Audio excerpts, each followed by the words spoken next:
Hello and welcome to Ellen Ruth Soap. I'm Ellen and today I'm going to be making the first of my Christmas soaps for the 2020, I even forgot what year it was, 2020 Christmas season.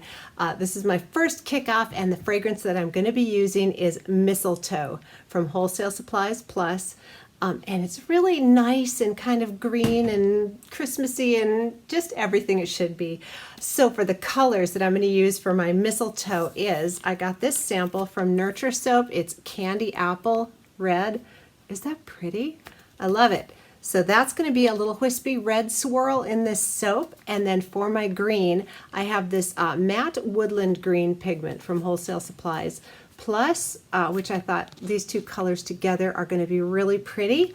So I want to just do a little swirl in there, and I'd like to save off some and do piping. I just want to do like little sort of berries with the red and then green leaves to sort of represent the mistletoe. For my liquid portion, I'll be using aloe vera juice because I thought that was like a green sort of thing. It just felt like it went with the theme of this soap. So it's going to be an aloe vera soap.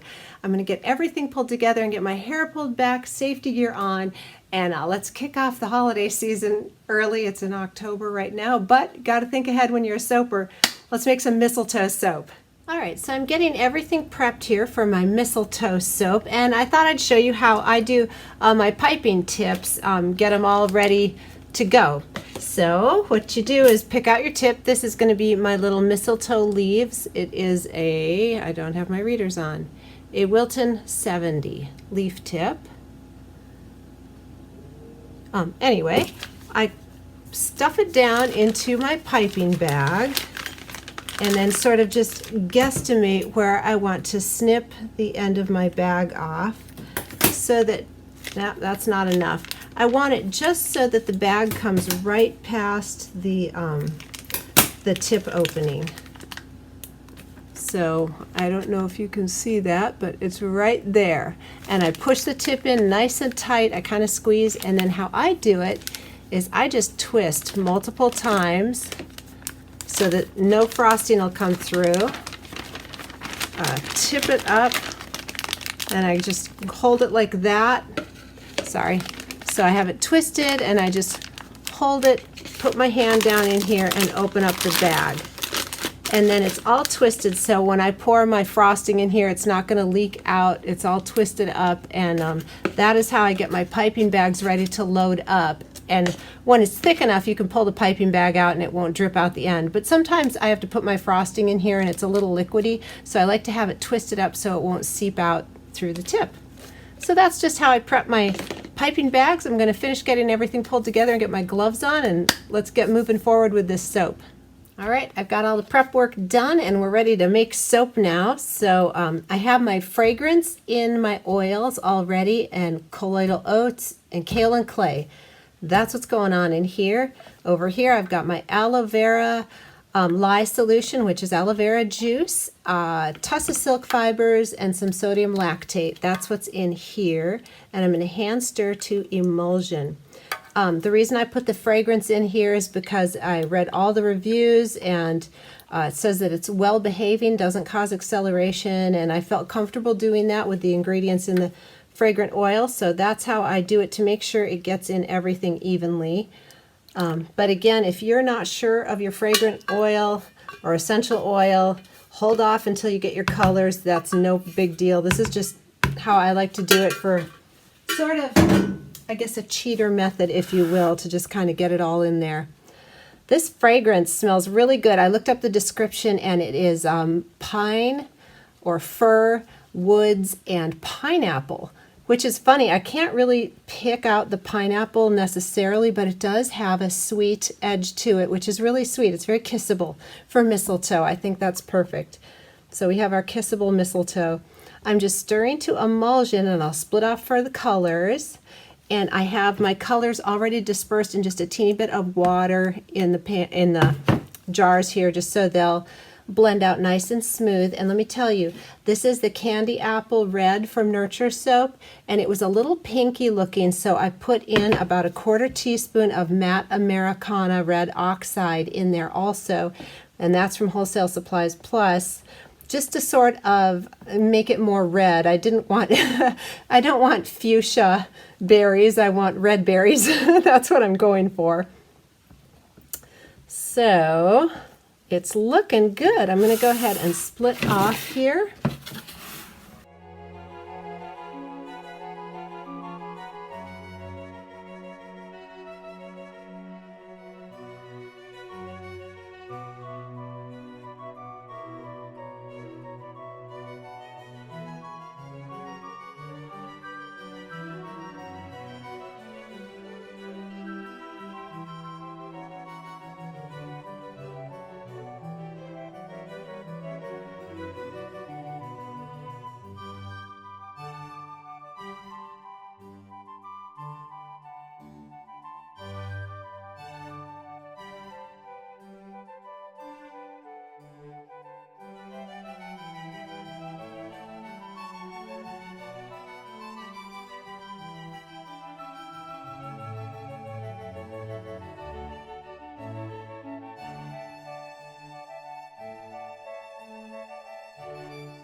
So I'm waiting for my piping to get up to proper consistency. It's still too liquidy right now.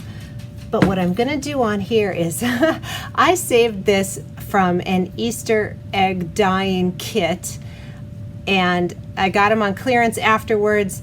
It's just this little metal, you know, thing that you dip your eggs with, but I'm going to use this to make marks in my soap so that I can make little wreaths, and I want to kind of have something to eyeball. So this will be like my stencil. So I'm just going to come in here and make little marks so that I've got something to follow. So this will just help me, give me a guideline for how to follow when I do my little wreaths, if that makes sense. You'll see when I get there. And I have my soap on a turntable. I'll bring you down and show you this, the marks here. All right, I got those all in there. And hang on around. So these are just going to be my little guidelines for where I want to make my little leaf wreaths and then put my berries in there. And that'll represent my sort of mistletoe wreath. So that's what it looks like now. All right, I'm back. My piping is a little loose, but I'm going to go ahead. It's been over an hour. It's taking forever to firm up. So this mistletoe fragrance is fantastic for a slow moving. I have my soap on a little turntable here. So as I'm doing my little stenciled, if you can see my little stenciled wreath things there, I can kind of turn it as I go. So it's a little loose, but I'm really hoping that it's going to hold. I believe it will. So let's just go ahead and give this a try.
Alright, it's the next morning. I'm not ready to cut my mistletoe soap yet, but it did get a little dull last night, so I'm going to steam the top and let it sit for a few more hours before I come in here and split this log up. So I'm just waiting for my steamer to start steaming, and there it goes.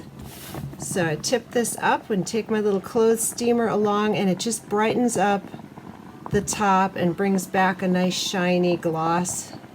Gives it a brighter appearance, and I like that.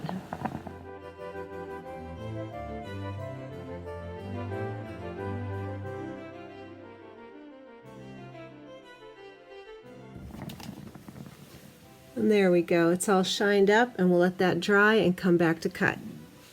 Alright, it's been a couple of hours since I steamed this, so it's dry to the touch, and I can't wait to get it out of the mold and see how those swirls came out on the inside. It smells really good.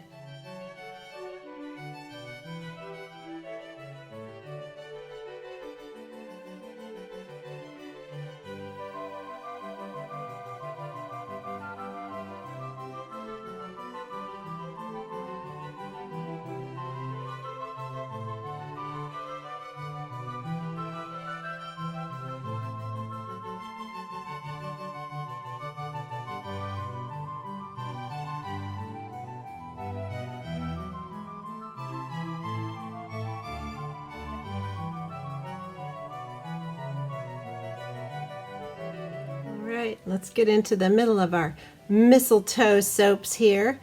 Even though I steamed the tops, they're still a little bit dull because of the glitter I put on. It just made it dull. Oh, look at these swirls. I am so tickled. Look at that. These are festive and pretty, and they smell wonderful. This mistletoe fragrance is really nice. I'm very happy with it. Oh, I love the colors. The insides are very vibrant. Just the tops. Here, I'll show you.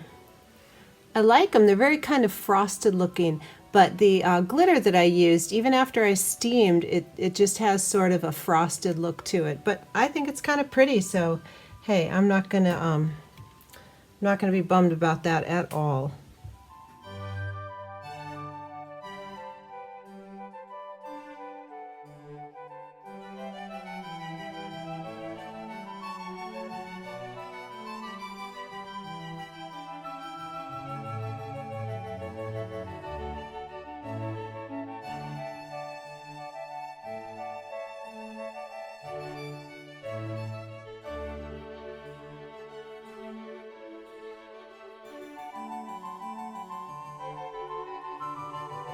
I just love it when this happens with the swirls. Isn't that beautiful?